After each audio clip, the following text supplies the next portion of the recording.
En tu vida puedes estar atravesando el peor momento de tu vida. No lo sé en qué área. Puede ser en tu economía, en tu matrimonio, con tus hijos, con tus padres, o puedes estar atravesando una muerte, una pérdida de un ser querido. No lo sé. Puedes estar pasando el peor momento de tu vida. Pero créeme que las circunstancias muy difíciles que nos pasa en la vida es para algo, porque quiere mostrarte la vida, Dios, otras oportunidades, otras enseñanzas. De los peores momentos que pasamos en la vida, aprendemos.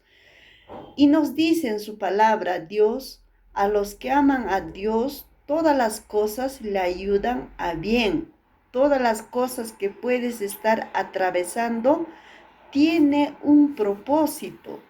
En esos momentos que estás atravesando la peor situación de tu vida, no indagues, no preguntes el por qué, más bien pregúntate para qué.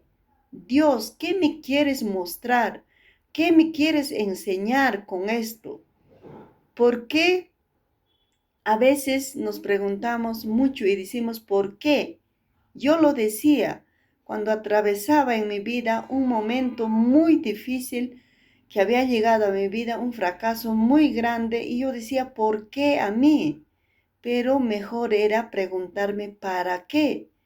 Porque con ese fracaso Dios me muestra otras oportunidades. Por eso dice, el fracaso es una gran bendición. La circunstancia que estás atravesando en tu vida es una gran bendición. A través de esa circunstancia encontrarás o verás cosas nuevas en tu vida. Encontrarás nuevas oportunidades. Simplemente los momentos difíciles te enseñan más. A veces la persona de los buenos momentos o de los momentos tranquilos no aprendemos nada porque estamos tranquilos, cómodos en nuestra zona de confort. Pero cuando atravesamos malos momentos, en esos momentos aprendes. Ahí también conoces quién en verdaderamente te aprecia. Los malos momentos nos enseñan más. En los buenos momentos estamos tranquilos. Si en tu vida estás pasando un momento muy difícil, dale las gracias a Dios. De esa manera Dios quiere mostrarte una bendición grande.